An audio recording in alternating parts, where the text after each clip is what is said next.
All right, what's up? Welcome to Mantry Business School. After 10 years, we distill our peculiar business practices. Today, we are going to talk about motivation. There are many, the vast majority of entrepreneurs out there who run pretty mediocre businesses. So that means they kind of get by, they're not getting crazy wealthy, but they're not exactly dying or are going out of business. So what happens in those situations is you have to stay motivated. And in the last 10 years, I've been able to stay motivated. And I use that with these 11 levers. So is it lever or lever?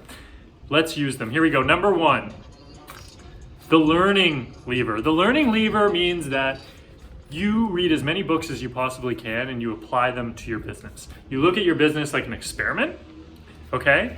And less like this big serious thing. And you realize the lessons you learn within your business, you can take with you, even if your business fails. There is a great book out there. It's called, I'm gonna look for you.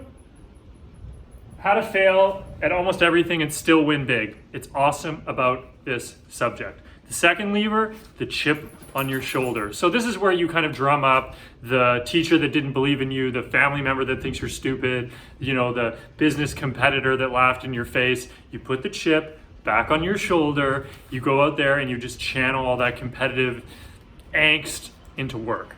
Number three, and this is a surprisingly effective lever, the I don't give a lever. This just basically is when you throw your hands up, you throw the papers in the air, you go to work and you go, I don't care anymore.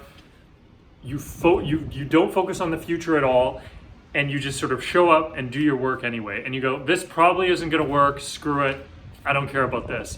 And a miraculous thing ends up happening, which is a lot of the times it will calm you down, a lot of anxiety will kind of fade away, and you'll actually be able to focus on work that you need to get done for long enough that all of a sudden like your motivation or your purpose creeps back in. So that one I call the I don't give a lever. It works. Number four, the making money lever, the elusive lever. I mean, this one I have little experience with, but it's basically when you make so much money that you just need to focus on how much money you're making, and that should keep you going. Again, very rare. The next one, the baby lever. Just have a baby. It is a nuclear reactor for motivation. The next one, the lucky lever. This one also sometimes called gratitude. It really means that you get up and you realize that if you live in the Western world or anywhere in the world where you have a roof and running water, you are doing better than millions and millions, maybe billions of people, to be honest. And you just have to realize that there are many people around the world who would trade lives with you in a second. And just that one thought will make you feel a little more grateful, a little happier, and go, okay, maybe I can just go to work today and shut up.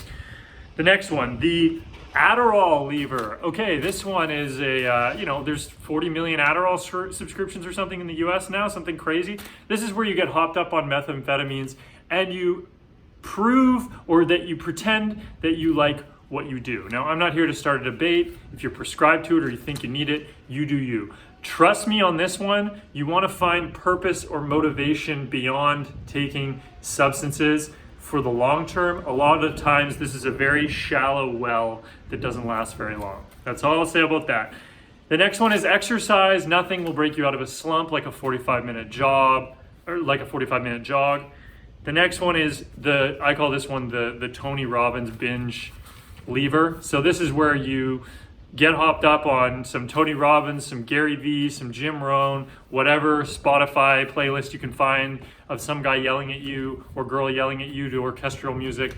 Basically, you just do a mental beer bong of a bunch of motivational stuff for a day, take a day off, and it might be able to jack you up enough to get you out of your slump. The next lever, the comedy lever, I actually, going for a walk and listening to stand-up comedy can really sort of like motivate me, can like make me feel better really quickly. I listen to old George Carlin stand-up routines, works for me. The final one, I call this one the dude, just give yourself a break lever. And this one, I literally just envision an old 85-year-old surfer, leathery tan, sitting on the beach going, man, just give yourself a break, right? think about it from the perspective of like when you're 80, when you're 90 years old, you're going to look back and you're going to go, this little trivial moment didn't matter that much. And you're probably going to be proud of your younger self for how ambitious you were at taking a shot with entrepreneurship. So that's the 11 levers I pull. Comment below with any levers that you use. Share this video if you think it could help somebody. And I want to finish by saying this. Some of these levers, they work for a day or an hour. Some of them work for a year. But if you combine a bunch of them together, you can last for a decade. Thank you.